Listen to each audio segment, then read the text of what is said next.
हम में से सबने मैराथन नाम सुना है? मैराथन दौड़े हैं? कौन कौन दौड़ा है कभी कोई मैराथन में? अच्छा, ये मैराथन का अर्थ क्या होता है? पर why it is called marathon? अब मैं बताता हूं उसको। ग्रीक में एक, ग्रीस नाम देश सुना है ना आपने? ग्रीक में एक पहाड़ी है, उस पहाड़ी का नाम है मैराथन।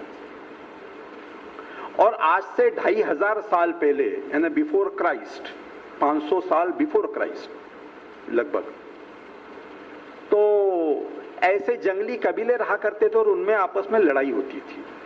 तो ऐसे ग्रीक और पार्सेनिक कबीलों में लड़ाई हुई और वो लड़ाई जीतने के बाद ग्रीक सेना का एक सैनिक ये विजय की सूचना देने के लिए मैराथन से एथेंस तक दौड़ता हुआ गया। और मैराथन से एथेंस की दूरी है 41 कुछ किलोमीटर। और वहां जाकर उसने सूचना दी और उसका हार्ट फेल हो गया। वो सारा एक्सर्शन झेल नहीं पाया, हार्ट बीट बढ़ गए, बीपी बढ़ गया और उसका हार्ट फेल हो गया। तो ये है मैराथन। और इसलिए उसकी याद में अंग्रेजों ने 1889 में 1889 में जो पहला एथेंस ओलंपिक हुआ, उस ओलंपिक खेल में ये मैराथन दौड़ पहली आयोजित की थी, उसकी याद में। 1889 एथेंस ओलंपिक अंग्रेजों के द्वारा। अब प्रश्न उठता है कि 2500 साल पहले अंग्रेज थे क्या? तो अंग्रेज भी नहीं थे उस समय। तो अंग्रेज कहां से लेकर आए ये इतिहास, ये भगवान जाने। लेकिन हम चूंकि अंग्रेजों के गुलाम थे और इसलिए अंग्रेज साहब वाक्यम ब्रह्म वाक्यम ऐसा कहा जाता था, इसलिए भेड़ चाल हमारे यहाँ भी चलती थी और हम भी मैराथन दौड़ चलते चले आ रहे हैं। और आज तक हमारे यहाँ मैराथन दौड़ होती है। किसी को इतिहास नहीं मालूम। वास्तव में उस मैराथन का भारत से क्या संबंध है? कोई संबंध है क्या भारत का? कोई किसी प्रकार का कोई संबंध नहीं। उल्टा हम ये कहें कि डॉक्टर हेडगेवार जी की एक दोना फेंकने वाली घटना मालूम है सबको? कि मिठाई का दोना मिला था उनको जब 8 साल 9 साल के थे, तो उन्होंने दोना फेंक दिया, मिठाई नहीं खाई। क्यों नहीं खाई? क्योंकि एक आक्रांता के राज्यारोहण की खुशी की मिठाई थी, इसलिए उन्होंने मिठाई नहीं खाई। हमारे ऊपर जो आक्रमण करके बैठी हुई है विक्टोरिया, उसके राज्यारोहण की मिठाई हम क्यों खाएं? ये स्वाभिमान का प्रश्न है, हम नहीं खाएंगे उसको। यदि अपन मैराथन की बात करें तो हमारे देश के ऊपर सबसे पहला आक्रमण किसने किया है? Sikandar, Alexander, 327 BC। और ये अलेक्जेंडर कौन सी कहां का था? वो ग्रीक का ही था, तो हमारे ऊपर आक्रमण करने वाले राजा के सेना के सैनिक के द्वारा किए गए पराक्रम की प्रसिद्धि हम हमारे देश में क्यों गा रहे हैं भाई? किया होगा उसने पराक्रम, जो भी तोड़ा होगा, लेकिन हम उसके नाम से क्यों दौड़ते हैं? क्या हमारे लिए स्वाभिमान की ऐसी कोई चीज नहीं है कि हमारे देश में घटना नहीं घटी क्या? तो हमारे देश में भी एक घटना घटी है। शिवाजी का नाम सुना है ना सबने? छत्रपति शिवाजी महाराज। इस शिवाजी ने जब अफजल खान को परास्त किया, अली आदिल शाह ने अफजल खान को भेजा था इसको मारने के लिए शिवाजी को, लेकिन सारी कूटनीति के चलते हुए शिवाजी ने उस अफजल खान को परास्त किया, उसको मार डाला जावली के जंगल में लाकर। तो अली आदिल शाह बहुत बौखला गया और उसने शिवाजी को पकड़ने के लिए 40,000 पठानों की सेना के साथ में सिद्दी जौहर नाम के एक सेनापति को भेजा कि शिवाजी को मार के आओ। सिद्दी जौहर 40,000 पठानी सेना लेकर शिवाजी को घेर के बैठ गया। शिवाजी उस समय थे, पन्हालगढ़ नाम का एक किला था, उस पन्हालगढ़ पे शिवाजी बैठे थे। शिवाजी के पास सेना कितनी थी? मुश्किल से 1000 की, और बाहर 40,000 की सेना है। किला बहुत मजबूत था, अंदर से बंद था तो कोई तोड़ नहीं सकता था, पर कोई अंदर से बाहर नहीं जा सकता, कोई बाहर से अंदर नहीं जा सकता। ऐसे समय में अब शिवाजी 1 महीना 2 महीने रह लिए, उसके बाद सोचा कि ये रसद पानी और सारा अनाज खत्म होने लगेगा, फिर खाएंगे क्या? और शिवाजी की यह नीति थी कि यदि लड़ाई जीती जाए, लड़ाई लड़ी जाती है तो वो जीतने के लिए लड़ी जाती है, केवल पराक्रम या बहादुरी दिखाने के लिए लड़ाई नहीं लड़ना। राजपूतों का इतिहास यदि हम देखेंगे तो राजपूतों की मानसिकता ऐसी थी कि लड़ाई से भागकर आना ये पराजय है और लड़ाई में कट के मर जाना ये विजय है। ये उनका अपना एक सिद्धांत था। वो भी बहादुर थे, पराक्रमी थे, लेकिन शिवाजी कहते थे कि लड़ाई यदि लड़ना है तो जीतने के लिए लड़ना है, और यदि हम अभी नहीं जीत सकते ना तो थोड़ी देर के लिए पीछे हटना पड़े, कोई चिंता की बात नहीं। अब 40,000 की सेना के साथ 1,000 सेना कब तक लड़ेगी? नहीं लड़ सकती। तो इसलिए लड़ने की तो बात खत्म हो गई, लड़के मरना नहीं है हमको। तो दूसरी बात फिर आएगी, भूखे मरना है क्या फिर यहां? तो भूखे भी नहीं मरना है, तो फिर तीसरा तरीका क्या है? यहां से भागना, मौका पाके। पर भागना कैसे? कोई परिंदा पर नहीं मार सकता, चींटी अंदर से बाहर नहीं जा सकती, इतना जबरदस्त घेरा चारों तरफ 40,000 की सेना का। शिवाजी सोच में पड़ गए आखिर क्या करें। तो फिर शिवाजी का एक जासूस था, उसका नाम था महादेव। क्या नाम था?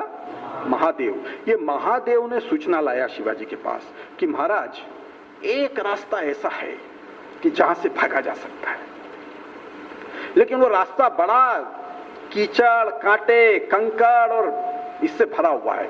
घुटने घुटने तक कीचड़ है, नीचे पत्थर है, नुकीले पत्थर है, फिर कांटे भी बहुत है, फिर घना जंगल है और सकरा रास्ता है, वहां से आप चाहो तो भाग सकते। तो शिवाजी कहते हैं ठीक है, भागना है तो फिर वहीं से भागेंगे। यहाँ भूखे मरना या लड़के मरना, दोनों में मृत्यु निश्चित है। यदि यहाँ से भाग के जाएंगे, यदि भाग के सफल हो गए तो जिंदा बचेंगे, फिर स्वराज्य की स्थापना करेंगे, और नहीं तो फिर जो मौका आएगा फिर देखेंगे जो होगा वो। तो इसलिए भागना तय हुआ। अब भागना जब तय हुआ तो स्ट्रेटेजी पूरी बनाना पड़ती है कि दुश्मन देखेगा भी, और यदि दुश्मन ने देख लिया तो फिर क्या करना। तो फिर योजना बनी कि यहां से 2 पालकियां निकलेगी, एक में असली शिवाजी बैठेगा, एक में नकली शिवाजी बैठेगा, और यदि दुश्मन ने देख लिया तो नकली शिवाजी की पालकी को दुश्मन की ओर बढ़ा दिया जाएगा।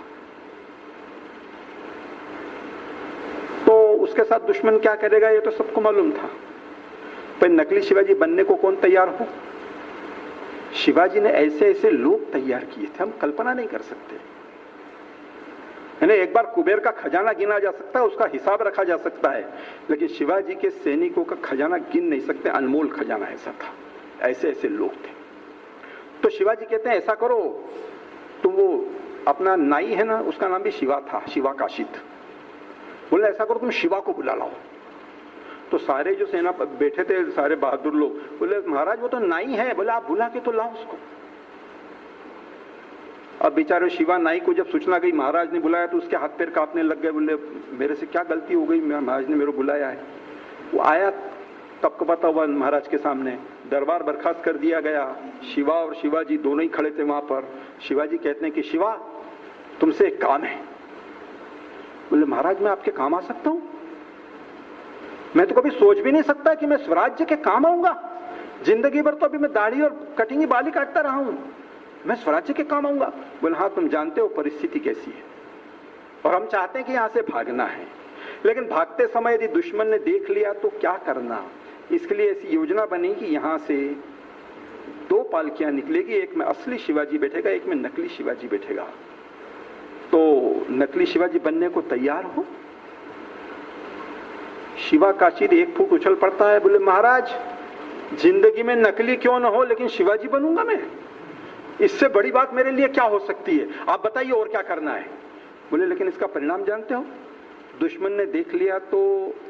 बोले आप चिंता मत कीजिए महाराज, क्या करेगा, सिद्धि जोहर तलवार लेके मेरे सीने में भोंक देगा, इतना ही तो करेगा ना, इससे अधिक क्या करेगा वो। लेकिन मरूंगा तो शिवाजी बन के तो मरूंगा जिंदगी में। बाद में शिवाजी अपने सारे कपड़े उसको पहनाते हैं, अपने सिर का टोपा उसके सिर पे रखते हैं, कानों के कुंडल उसके कानों में डालते हैं, गले की कौड़ियों की माला उसके गले में डालते हैं, और शिवाजी उसको जैसे ही गले लगाते हैं तो शिवाजी की आंखों से आंसू आने लगते हैं, और वो आंसू उसकी जब पीठ पर गिरते हैं तो वो शिवाजी को दूर करता है। बोले महाराज आप रो रहे हैं? शिवाजी कहता है कि तेरा मेरा रिश्ता क्या है शिवा, क्यों तुम मेरे लिए अपने प्राण देने के लिए तैयार हो गए? हमारा तो आए दिन मृत्यु के साथ लड़ाई झगड़ा होता रहता है, हमारी तो मृत्यु निश्चित है, लेकिन तेरा तो परिवार है, तेरे पत्नी है, बच्चे हैं, आज अभी भी सोच ले तू क्यों अपनी जिंदगी बर्बाद कर रहा है।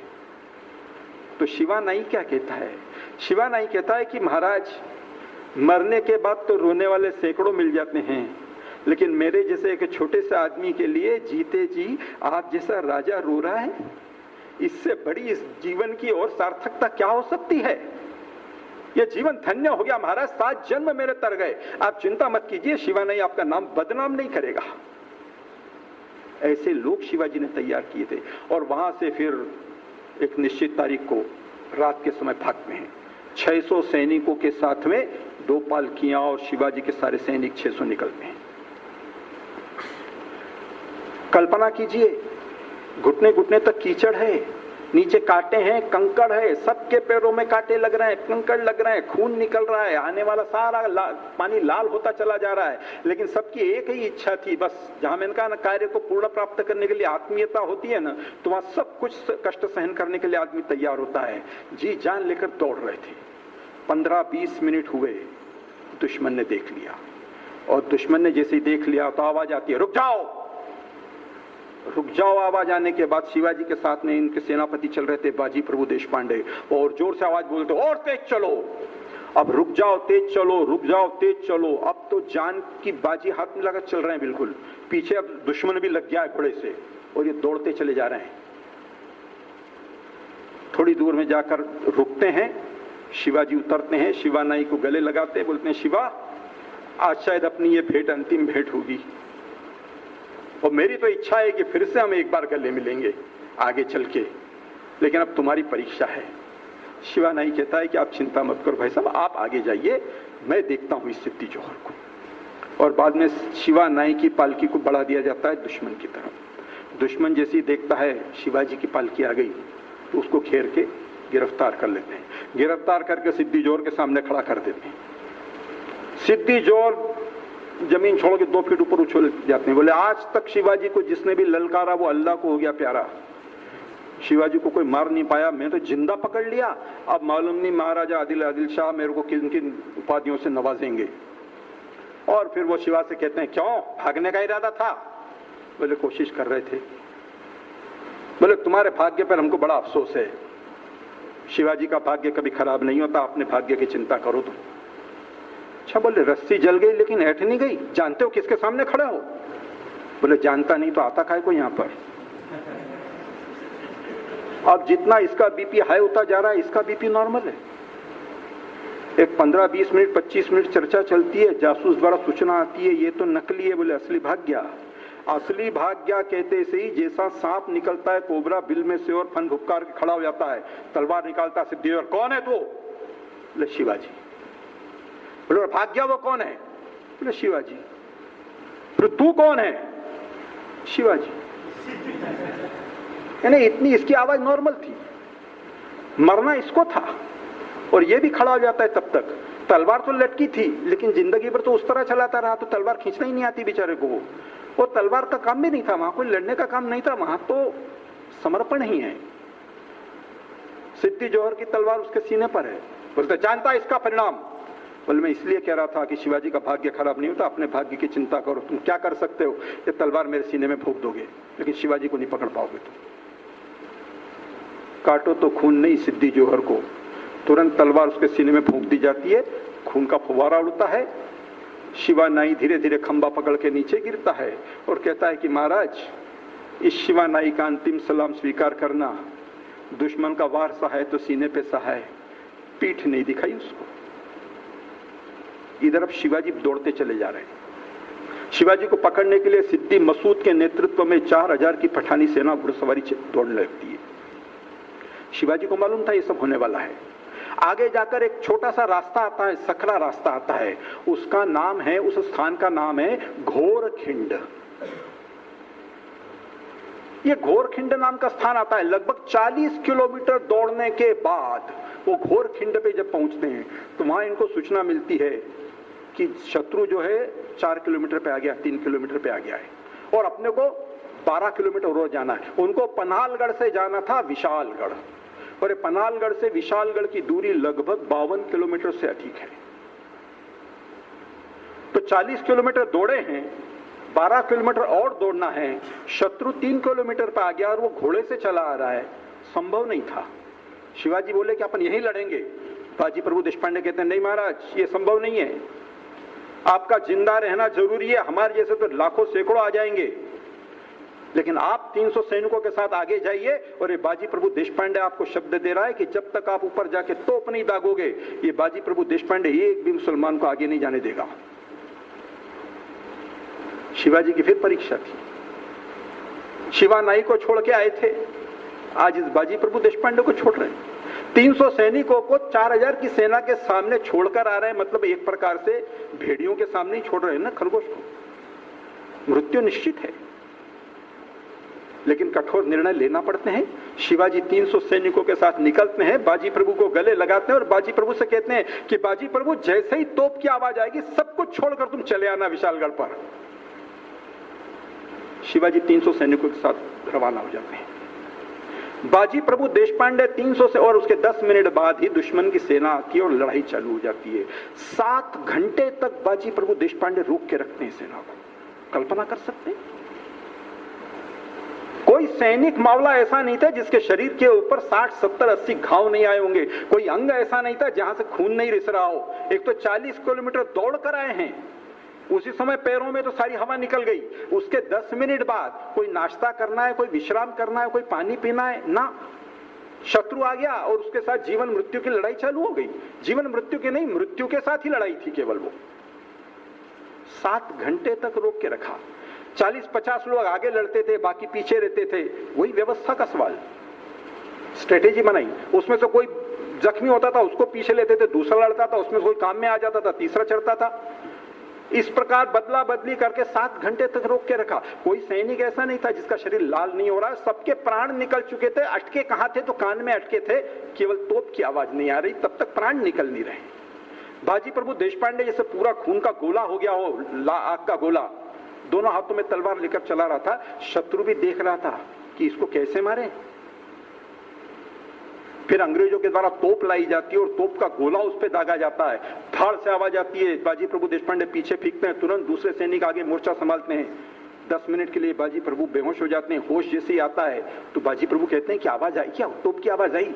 एक सैनिक मुंह हिला देता है, गर्दन हिलाते से फिर तलवार लेके खड़े हो जाते हैं। बोलते हैं तोपे आदि मरे न बाजी सांगा मृत्युला।